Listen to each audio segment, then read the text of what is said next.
We are going to continue on our exploration of new features in Spring Boot 4.1, and today we're talking about SSRF protection with the InetAddressFilter. Now, what is SSRF?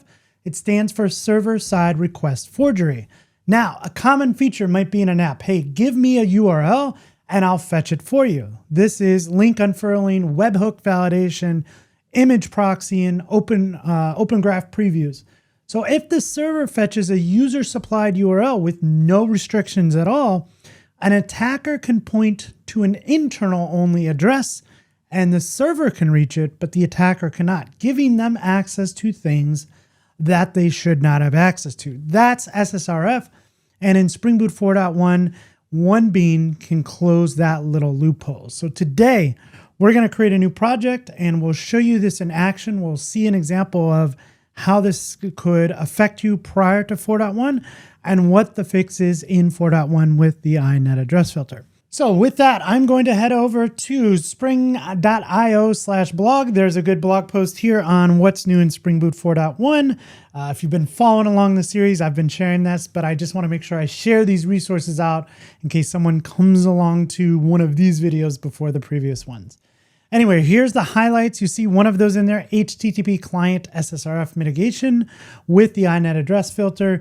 If you click on the wiki, you will be taken over to the release notes. This has everything you need to know about 4.1, including deprecations, new features, dependency upgrades, miscellaneous changes, and more. So check that out. If you want a high-level overview, I love this page by the Spring team, the release highlights. You can pick a version, so pick Spring Boot 4.1 and see what's going on in all of the projects. Here in Spring Boot, HTTP client SSRF mitigation, reactive and blocking HTTP clients can now be configured with an InetAddressFilter to block outgoing requests to specific addresses, hardening applications against SSRF attacks. So that's what we're going to look at today. As always, I have a GitHub repository with the code that we're going to go through. So if you want to take a look at that, github.com/danvega, Spring Boot SSRF demo has the README that we'll go through as well as the code.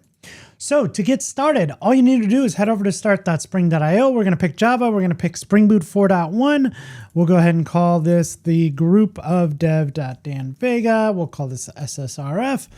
And the only two things we are going to need here are web and an HTTP client. This will work for reactive as well, but I'm just going to use web. The HTTP client, in this case, will bring in the REST client. We'll use this to fetch a URL and then show off how this InetAddressFilter helps us kind of block those requests. So we have what we need. We'll go ahead and click generate. This will download a zip file. You can open this up in whatever text editor or IDE you're most productive in. For me, that's going to be IntelliJ. We have what we need. Let's write some code. All right, so to get started, I'm going to create a new file in here. I'm going to create this README in case we need to come back to it. It has a lot of the information.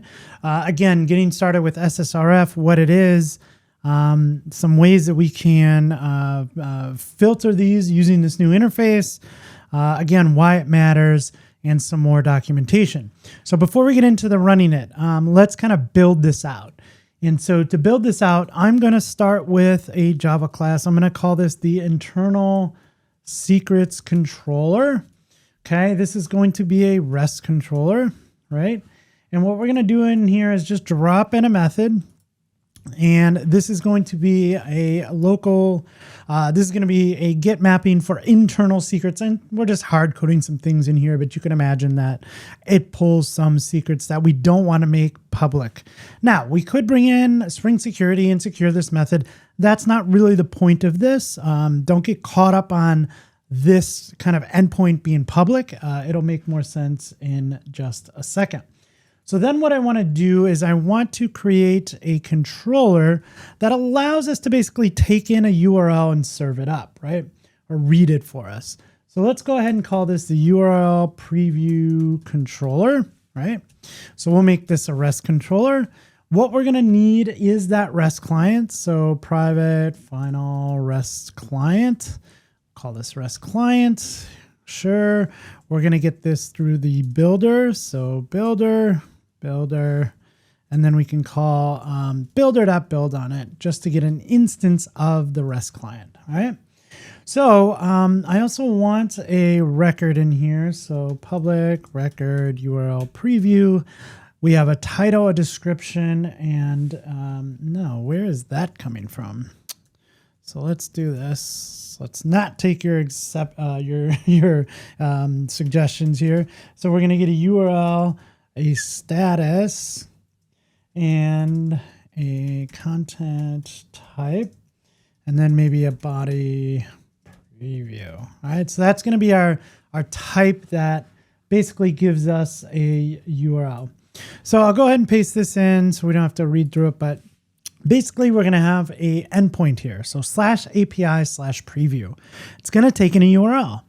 So we're going to use that REST client to get that based on the URL that we pass in.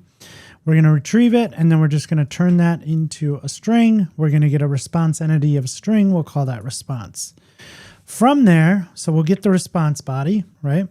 And we're basically creating a new URL preview that has the URL, what the status code is, the value of the content type header, and then just a preview of the body of that URL, right? So that should give us what we need. Let's see. So we have an endpoint called API preview. So let's go back to our README here. And basically, this is if you check out the final version of this.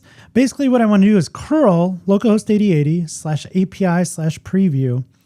And then what I'm doing, I'm not calling /internal secrets, right? I'm giving it a URL.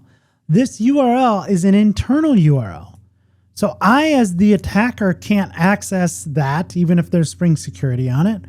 But I, as an attacker, can give this to the server. The server can access that internal URL, right? So let's see if that works. Okay, I'm going to grab this curl command. That looks good. Head over to the terminal. And I'll run this curl command. And as you see, we get that endpoint. We are able to get the AWS access key and the DB password key, right? So we need a way to mitigate this. We don't want to allow access to this URL preview. We need some way to filter some things out. So we can use the new InetAddressFilter in Spring Boot 4.1. So what I'm going to do is create an HTTP client config. Did we spell that right? We did. So we'll call this a configuration class. We can say proxy bean methods equals false, and we can create a new bean of type InetAddressFilter, right? We'll say SSRF protection filter, right? And we need to return something here. Now let's take a look at the InetAddressFilter. And if we look at the structure of this, we can see a whole bunch of useful utilities in here. So we can do things like matches. We can match on an INET address, a socket address. We can start to chain these together. So we can return a composed filter that represents a short-circuiting logical AND. So we can do ANDs, we can do AND not, we can do ORs, we can have negates, we can have something like external addresses. So returns a filter that will match external, non-private IP addresses. External addresses are routable addresses that are not multicast or special purpose. So this is actually the one we're going to use. We're going to say, hey, we want to filter external addresses. We don't want this this preview, that external preview, to be able to view that internal URL. So the way that we do that here is we can just say InetAddressFilter dot external addresses. Okay, so with that in place, I'm going to do one more thing, just so that when this fails, we know why. So I'm going to create a new class, and I'm going to call this the SSRF exception handler. Now I could have done this inline, but I like to do this so that any class that kind of throws this will see this. So I'm going to use REST controller advice, right? And we're going to have an exception handler for filtered host exception, right? And we'll say public problem detail handle filtered host, right? So we're going to take in the filtered exception and we'll call this EX. And then from the problem detail here, so let's say problem detail dot for status and detail, we will say HTTP status dot forbidden. So this is forbidden. And let's go ahead and just put this down on the next one. Requests to, we'll say %s are not allowed, right? Formatted. Yes, x.get hosts. That looks good. And that looks good. So we'll go ahead and we need a variable from that. Let's get a variable. Let's just call this problem. And then problem dot set title. And we'll say destination blocked. And we need an emoji in there. Let's get an emoji. Sure. Okay. So from there, I will go ahead and return problem. That is a problem detail. And now we have some advice in place. Okay, so what I want to do is go ahead and rerun this application now. Okay, everything started up okay. And what I want to do is make another request to that same internal address, right? So before we said, hey, API preview, this is the URL I want you to go ahead and access.